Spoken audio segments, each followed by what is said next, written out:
basyiril mukhbitin. Berikanlah kabar gembira kepada al-mukhbitin. Mukhbit itu artinya orang yang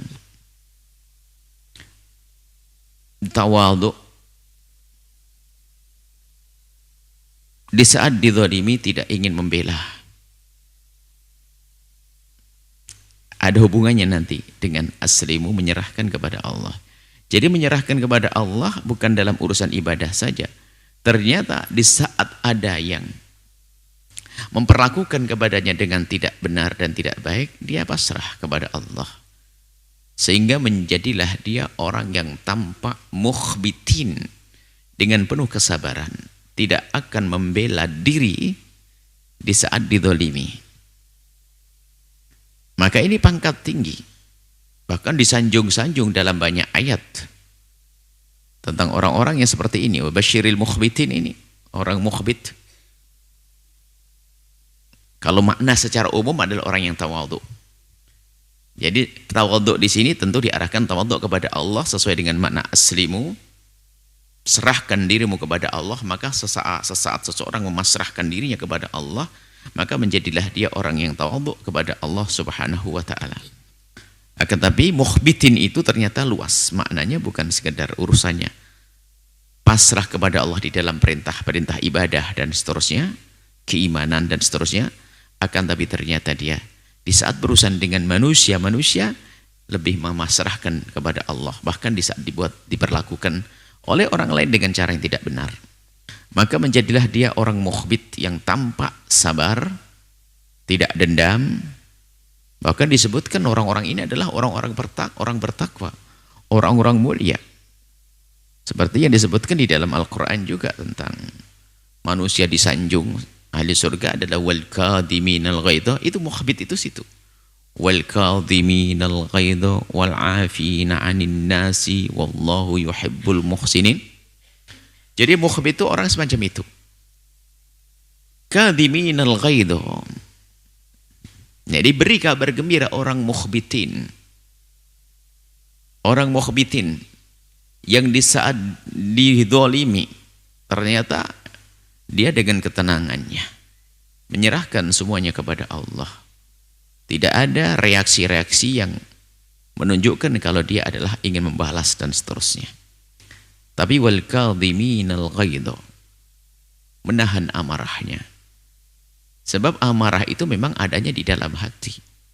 Tapi kalau tidak ditahan, meledak, akan menjadikan mata merah, mulut berucap, tangan memukul, dan seterusnya. Tapi wal kadhiminal ghaidha, menahan. Menahan. Wal kadhiminal ghaidha, menahan amarah. Kemudian tidak cukup mukhbit itu menahan amarah.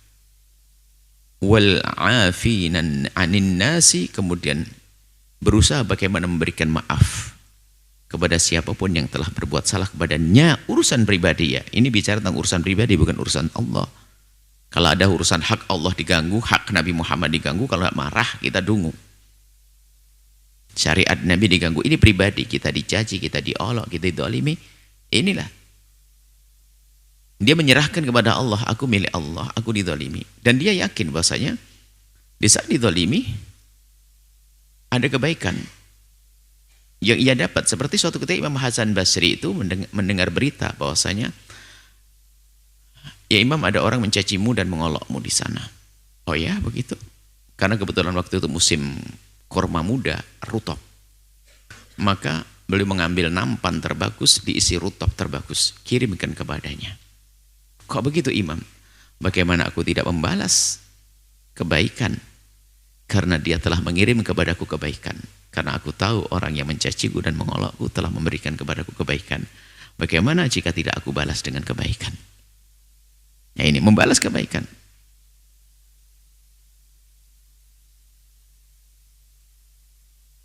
Maka sampai para orang yang faham makna ini, makna bahwa orang yang dicaci, digunjing itu sebetulnya telah diberi hadiah kebaikan oleh orang yang menggunjing.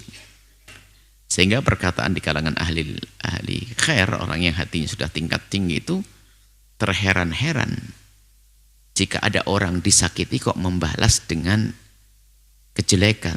Aneh. Ada orang diperlakukan jelek tapi membalas dengan jelek.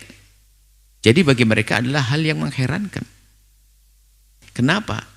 Karena dia itu sebetulnya diberi kebaikan, kok membalas kejelekan? Karena kebaikan bagi orang yang sudah kenal Allah itu bukan di dunia saat ini langsung kebayang surga sana. Lihat ini mukhbitin. Sudah tingkat tinggi. Jadi dizolimi sama orang kebayang ini adalah tabungan pahalaku nanti di akhirat. Urusan pribadi, bukan urusan Allah. Urusan pribadi itu maksudnya di saat hak saya dan sebagainya. Kalau urusan Allah harus marah dong. Syariat Nabi Muhammad diganggu. Kita diajak maksiat. Ganggu kita ini. Lain cerita, kita nggak boleh terima, nggak boleh pasrah. Diajak minuman keras, nggak apa-apa. Dipaksa mau enggak, silakan. Ini bukan itu. Biasa melakukan kehinaan, ya namanya bukan. Tapi hak kita dicaci, kita diolok, hak kita diambil dan seterusnya, kita digunjing. Maka sesungguhnya mereka telah memberikan kebaikan kepada kita, termasuk dalam satu hadis. Baginda Nabi menyebutkan, bertanya kepada sahabat Nabi, atadruna manil muflis, apakah kalian tahu siapakah orang yang bangkrut? Sahabat Nabi banyak pedagang-pedagang yang ngerti orang bangkrut, orang yang dagang tidak punya lama wala dinar wala dirham, nggak punya tidar, nggak punya fulus, habis duitnya untuk berbisnis, itu bangkrut. Nabi menjawab, bukan itu orang muflis. Orang bangkrut itu adalah dia, itu dia yang ya'ti yaumil qiyamati bi sholatin wa zakatin wa siyamin. Orang yang merasa bahwasanya di dunia dia adalah berzakat ada, puasa ada, sholat ada, punya banyak ibadah sholat. Akan tapi wa qad daraba hadza wa syatama hadza wa qadhafa hadza wa akhadha mala hadza. Tapi kerjaannya di dunia itu adalah lengkap. Kadang nyaci si A, menggunjing si B, memukul si C, mengambil harta si D. Rupanya banyak kezaliman. Maka di akhirat dia harus membayar itu semuanya. Dia kembalikan kepada orang yang didoliminya itu dengan pahalanya, mengganti pahalanya. Sehingga pahala sholat, pahala haji, pahala puasanya diberikan kepada orang yang didolimi. Ternyata habis. Karena sudah habis pahalanya untuk digunakan membayar tadi, maka diganti. Yang didolimi tadi kalau ada dosanya, dari dosanya ditumpangkan kepada dia yang ahli ibadah. Makanya disebut sebagai orang bangkrut, kayaknya ahli surga ternyata di neraka. Bangkrut. Nah, orang mukhbit ini sehingga tampak tawadhu, sehingga begitu agungnya dia. Di saat ingin menolak itu dengan kelembutan, ingin menjelaskan iya, di saat kita difitnah dan sebagainya menjelaskan, tapi tanpa lebih dari itu, menjelaskan saja bahwa saya tidak seperti itu. Tentunya dengan bermacam-macam cara untuk menjelaskan, tapi bukan dalam rangka dia membalas, tidak. Karena kadang ada sangkut pautnya dengan keluarga, kita difitnah begini, ada keluarga, ada orang lain, menjelaskan, tapi bukan dalam kebencian, bukan dalam dendam dan sebagainya.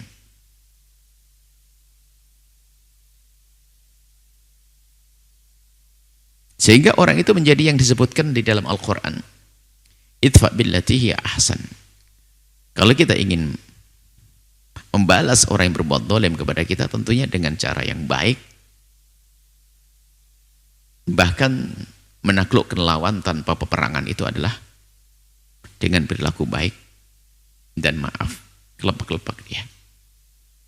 Orang yang berbuat jahat kepada kita, mencaci dan mengolok dan segala macam, ternyata kita balas dengan santun. Itu adalah tendangan mematikan. Dia nggak bisa apa-apa lagi. Dengan perilaku kita yang seolah-olah kita ini tidak punya musuh. Sampai disebutkan dalam Al-Quran kan, idfa billati ahsan. Fa idzal ladzi bainaka wa bainahu adawatun ka'annahu waliyyun hamim. Sampai derajat tingginya orang kelas tinggi ini dengan orang yang memusuhinya pun ternyata dipandang manusia seperti waliyun hamim, orang dekat dan sahabat karibnya. Begitu dahsyatnya dia memperlakukan orang yang memusuhinya. Ka'annahu waliyyun hamim. Karena dia tidak menampakkan depan siapapun kalau dia membalas permusuhan orang dengan permusuhan. Bahkan di saat membagi rezeki dapat juga senyum ditebar juga kepada dia dan seterusnya. Dan ini adalah makom yang hendaknya semua kita mencari. Sehingga betul. Nanti pada akhirnya dia akan menjadi orang yang paling indah di dunia sebelum masuk surga. Lapang hati, mukhbit. Sehingga mukhbit itu menjadi tampak tenang. Seperti orang tidak pernah kena ombak dalam kehidupannya. Nggak pernah ada yang mengganggu seolah-olah. Mukhbit, betul, tenang. Karena apa? Diganggu pun tidak merasa terganggu. Wah ini. Diganggu tidak merasa terganggu. Ini orang kelas tinggi, orang hebat, mukhbitin. Maka beri kabar gembira kepada orang ini. Kabar basyir ini, kabar gembira itu disampaikan di dunia, bukan di surga nanti, bukan. Ini bukan bicara tentang surga. Surga ya, ayat basyiril mukhbitin, berikan kabar gembira di dunia. Dengan apa? Dengan ketenangan yang ia temui, ketentraman dalam dirinya. Sebaliknya, orang yang dipenuhi dengan dendam di dalam dirinya, lihat. Dia menjalani hidup capek. Biarpun di tempat yang luas seperti sempit, sehingga perlu pergi ke Mars. Ada orang mau pergi ke Mars itu nggak punya kawan di dunia. Wong kita aja di sini masih ada hutan belantara di Kalimantan sana, pesawat jatuh aja nggak ketemu. Ngapain pergi ke Mars? Tidak senang hidup dengan sesama manusia. Makanya ya harus hidup dengan nggak tahu. Nah ini kalau permasalahan hati. Tapi kalau orang sudah bisa mengolah hatinya, mereka akan menemukan bahwasanya di dunia ini seperti di surga, belum masuk surga. Akan berlaku keindahan ini otomatis kepada siapapun yang ada di kiri kanannya. Dimulai dari suaminya, istrinya, anaknya, pembantunya. Oh, karena dia memperlakukan pembantu dengan kasih dan cinta. Bukan seperti budak yang direndahkan. Bahkan mungkin dia akan berterima kasih kepada pembantunya sehari 10 kali, 15 kali. Kenapa? Tanpa mereka akan kesusahan dalam hidupnya.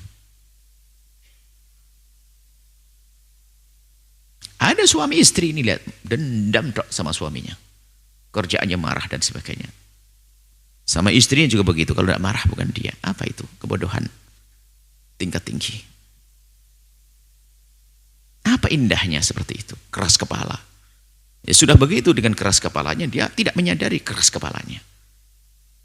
Maka sering kami sampaikan, tidak akan bisa dibenahi rumah tangga seorang perempuan yang hanya bisanya menyalahkan, tidak merasa dirinya salah.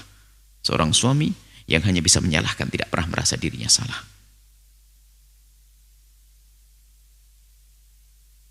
Dia adalah justru sampah di dalam rumah itu.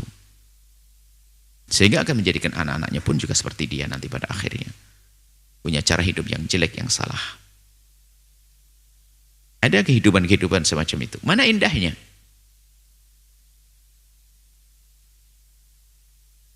Apalagi nanti setelah itu ada dikarunia anak lagi. Anak tumbuh bukan dari cinta itu. Tumbuh murni dari syahwatnya.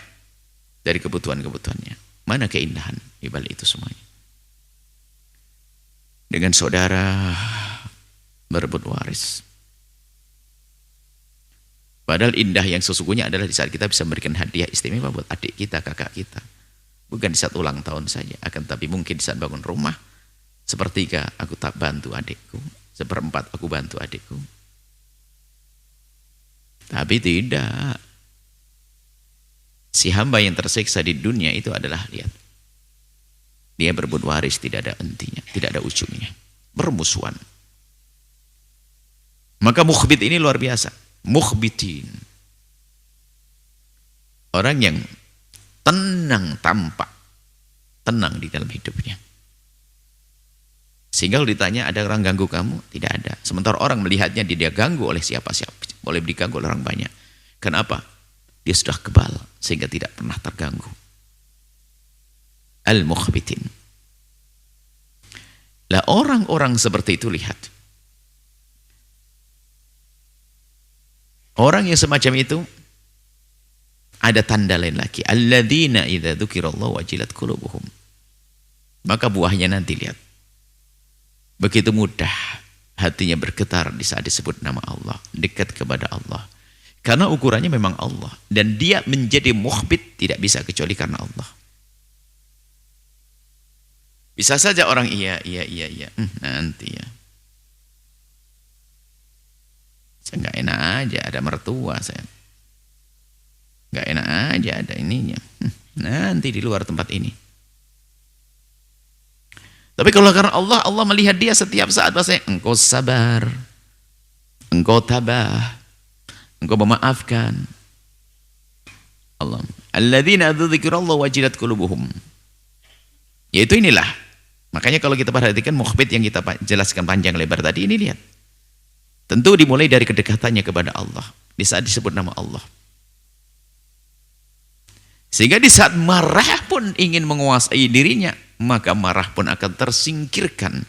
Marah yang ingin menguasai hatinya, marah akan tersingkirkan dengan getaran di hatinya di saat disebut nama Allah.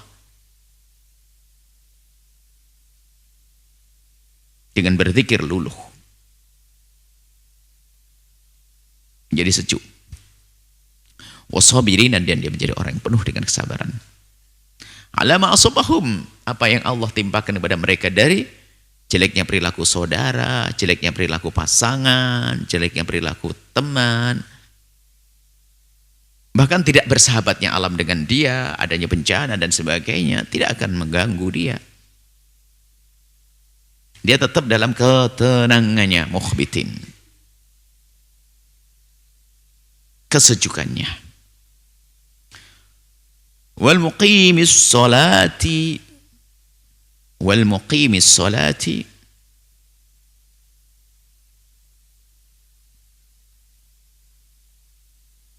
maka ada di dalam bahasa Arab mudhaf ilaih, ternyata mudhafnya dengan alif lam, ada contohnya di dalam Al-Quran. Tapi kadang ahli nahwu membingungkan, bukan membingungkan, bertanya-tanya. Ada ini contohnya, ada mudhaf al-muqi wal muqimis salati, dan mereka yang menegakkan salat.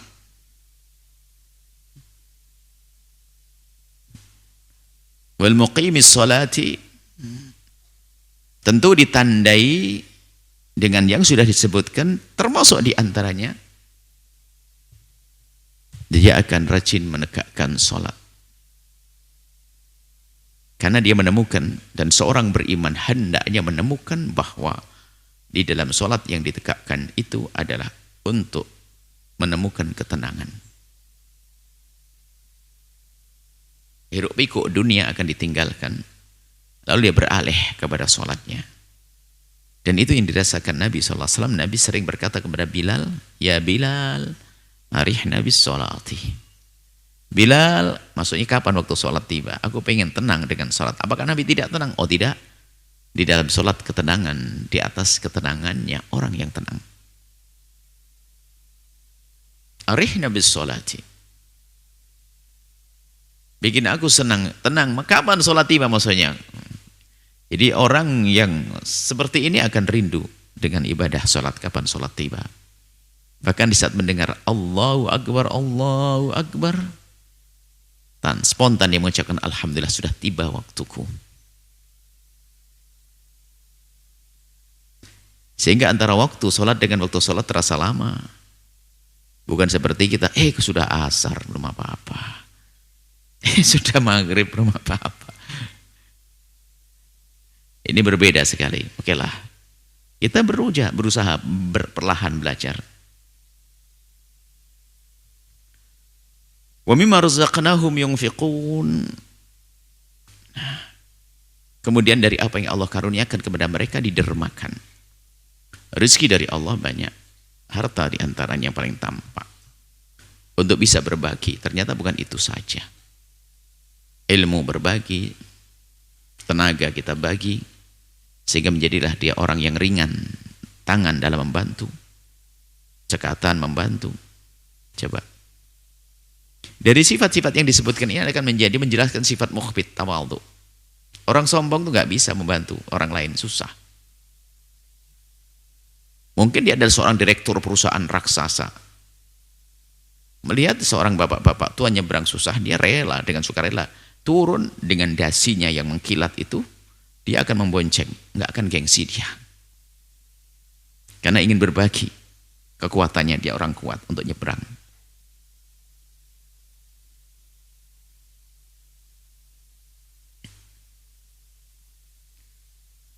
Nah ini, wa mimma razaqnahum yunfikun. Dari apa yang Allah karuniakan kepada mereka, mereka dermakan. Banyak termasuk ilmu. Termasuk infak sini jangan dimaknai sempit sekali. Termasuk kebahagiaan. Kalau kita senang, bagaimana kita menjadikan orang lain senang? Kalau kesedihan jangan bagi-bagi sama orang. Al-mu'minu bisyratu fil wajhi wa khusnu fil qalb. Seorang mukmin sejati adalah selalu nampakkan kesenangan. Karena kesenangan yang kita tampakkan di wajah kita ini punya makna besar di hati orang-orang yang melihat, menginspirasi, memotivasi mereka untuk bangkit. Kemudian kenyamanan duduk dengannya, itu senang. Ada orang jangan mukanya manyun terus, cemberut terus. Mana? Apa yang dimotivasi dengan cemberutnya dia? Yang dimotivasi hanya syaitan. Orang di kiri kanannya tidak nyaman dengan dia. Sehingga termasuk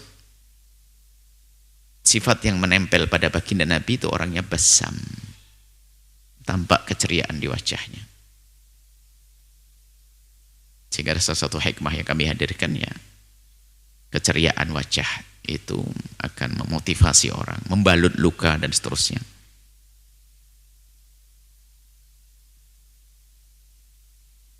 Orang yang mencintaimu melihat senyummu, dari orang-orang dekatmu melihat senyummu, baginya adalah kebahagiaan.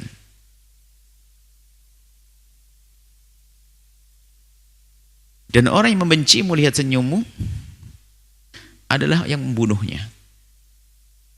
Maka tetap senyum berarti untuk siapapun. Makanya jangan sampai kita ini biasa dengan hidup yang tidak enak, apalagi di keluarga. Kerjaannya marah, membentak, cemaki, olok-olokan. Tuh ada loh ya.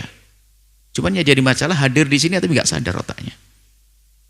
Mendengar ceramah begini nggak sadar. Ini kan repot manusia begitu. Tidak ingin berubah dalam dirinya. Ini sebagai contoh saja. Karena isyarat Imam Ghazali banyak orang kupingnya dengar tapi nggak sampai ke hati. Hanya mendengar tok. Dan nggak sadar. Kalau yang diajak bicara manusia itu nggak sadar kalau dia juga manusia. Dipikirin ilmunya untuk kucing. Sehingga dua manusia yang nggak akan menjadi baik dengan nasihat seindah apapun adalah itu. Pertama orang yang tidak berusaha dengan wataknya lalu berkata, memang aku dari dulu begini. Nah, ini repot. Keluarga aku juga keras, keluarga aku ini nggak bisa benar orang begini. Satu. Yang kedua tadi, orang yang tidak pernah merasa bersalah, selalu menyalahkan orang lain. Ini kalau dalam rumah tanggamu, keluargamu, dua model manusia ini sudah wataknya keras, tidak mau berusaha, malah cari pembenar. Memang saya begini dari dulu, memang keturunan.